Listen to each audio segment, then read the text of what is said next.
Thank you for tuning in today to learn how to host a storm drain stenciling project as part of Riverkeeper's recent storm drain stenciling grant funded by the New York State Pollution Prevention Institute.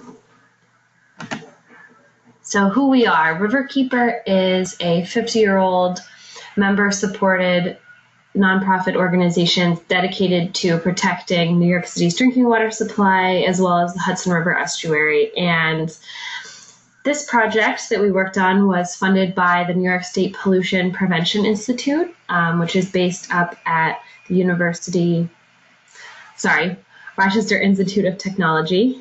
And on this project, we partnered with several New York City-based organizations, including the Newtown Creek Alliance and Gowanus Canal Conservancy, the SWIM Coalition, or Stormwater Infrastructures Matters Coalition, as well as the New York City Soil and Water Conservation District.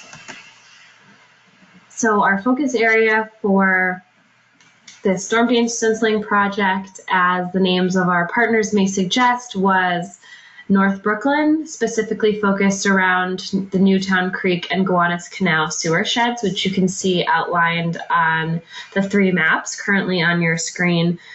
We specifically focused on a combination of high traffic areas, but also areas that led to specific reaches or kills off of the main water bodies. And we felt that a really important part of teaching folks how to stencil storm drains was sort of the backstory about why the project is important. And really the reason why storm drain stenciling projects are valuable is because we have a combined sewer system. And essentially this means that, as you can see in this image, the wastewater from our homes and from our businesses comes down from our buildings into a shared pipe, essentially sharing this pipe with sewage.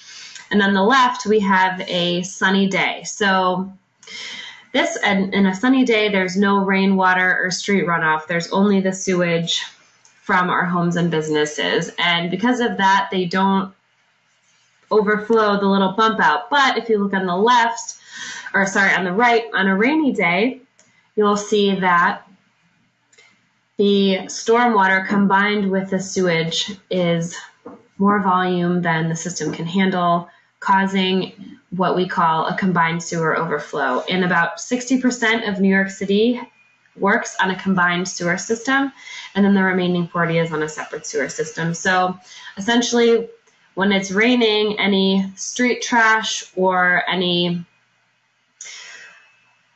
oils or anything else is going to get carried right into the pipes and flow with raw sewage into our local water bodies. And so combined sewer overflow pollution is a huge problem in Newtown Creek and the Gowanus Canal.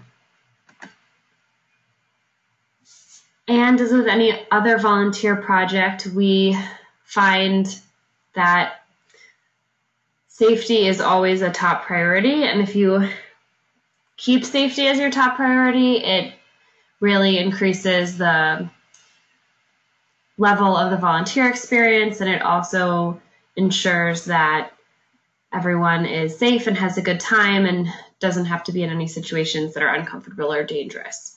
So first step is gathering safety materials. You want to make sure that you have tall, brightly colored cones, brightly colored vests, and at all times have someone watching out for the folks who are stenciling. So there should always be, in addition to the person facilitating the stenciling and maybe someone securing the stencil itself, we also want to make sure that someone has their eyes and their ears on the street, because as you can see in this photo, the drains are on the street, and so people will be close to cars, and so it's really important to control that situation absolutely as much as possible.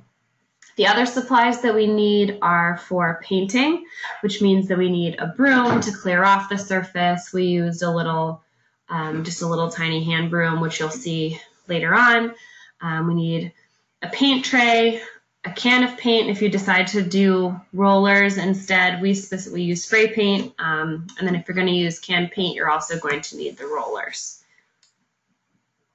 So keeping with safety as the #1 priority, here are a few tips to ensure that you have a safe and successful stenciling project. So we urge everyone to wear reflective safety vests to increase visibility. We recommend that if at all possible, volunteers remain on the sidewalk. The entire painting surface is accessible from the sidewalk. And then to also additionally place safety cones around the stenciling locations in order to draw additional visual attention. And then lastly, to designate a group member to watch the street and pedestrian traffic. Okay, so to prep the site, the first step is to remove any trash or debris from the storm drain and then brush off the stencil site to remove dust and dirt. That's a really important one because you want to make sure that the paint is able to completely adhere to the sidewalk, and it will help the stencil to last longer. So some stenciling best practices. We want to start light and not add too much paint because you can always add more, but you can't take it away once it's down. And if you add too much, it can actually get underneath the stencil itself and cause bleeding. So when we're stenciling, we want to hold the spray paint can 4 to 8 inches away from the surface and use a side-to-side sweeping motion when spraying. So we want to be nice and fluid and not linger in any one particular place too long. The other thing that we want to note that's visible in this photo is we used cardboard to protect the rest of the surface. So we wanted to completely cover the pavement surrounding the stencil to limit overspraying and to make sure that the stencil looks really crisp and clean. We also recommend limiting the text to one color to ensure that it's readable. Initially, we did some with blue at the top and then yellow at the bottom. And after doing a few that way, we decided that it was much more visually appealing and also easier to read if the entire stencil is one coherent color. And now we'll watch a short video demo of a stenciling project. Just please note that this isn't on a storm drain, but we wanted to do it on a piece of cement and we couldn't find a quiet roadway, so we just did it on a piece of cement to show the technique.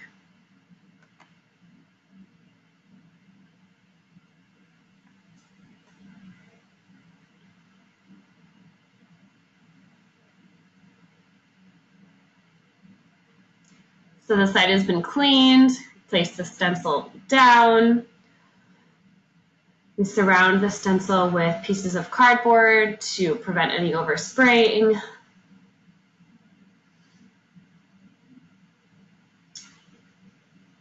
Give the spray paint can a good shake.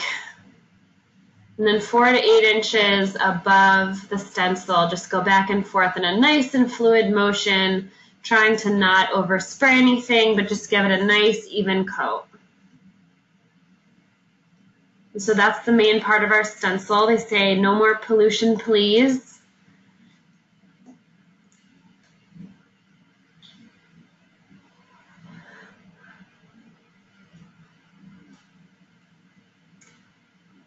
And so real quick, we'll do the lower portion, which says overflows to Newtown Creek. We thought it was really important to have a stencil that spoke to the specific water body where the trash would be draining.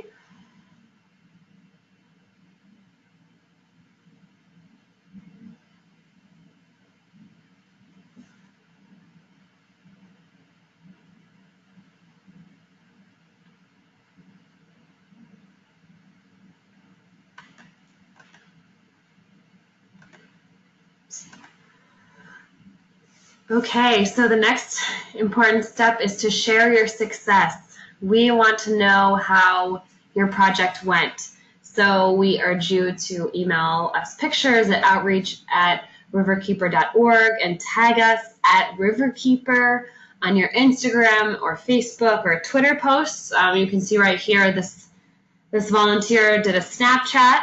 And they were clearly excited to be out storm drain stenciling in Long Island City as part of City of Water Day, so they built it into a larger volunteer opportunity, and they were working outside the donut plant in Long Island City. So there's a lot of great opportunity to share photos and to promote this. And also, if you're looking to implement a bigger project where you're, as an organization, interested in having your own kit that you lend out to folks, social media can be a really helpful way to recruit volunteers.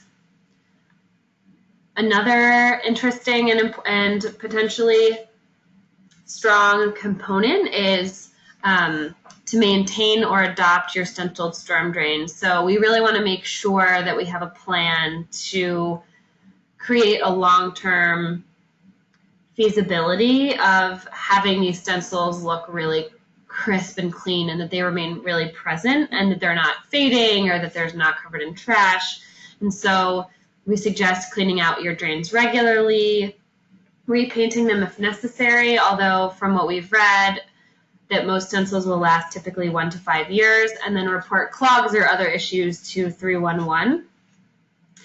And then another opportunity is to contact local homeowners or business owners or classrooms about adopting drains that are either right on their block or within walking distance. This is a great opportunity to talk about combined sewage overflows and have those discussions with community members, because oftentimes folks walk along a street every day and they have no idea the type of infrastructure that lays between their feet. So by engaging these other local stakeholders, it's a very good opportunity to start a bigger conversation and also to have them get directly engaged in your project. So if you have any questions, you're welcome to contact me. My name is Jen Benson, and I'm the Outreach Coordinator at Riverkeeper. My email and phone number are listed on the bottom of the screen. And I'm also happy to put you in touch with our partners in Newtown Creek Alliance or Gowanus Canal Conservancy should you have questions for them. But we hope that you enjoyed this how-to stenciling video and the demo. And we hope that we start receiving awesome photos and stories from you as well.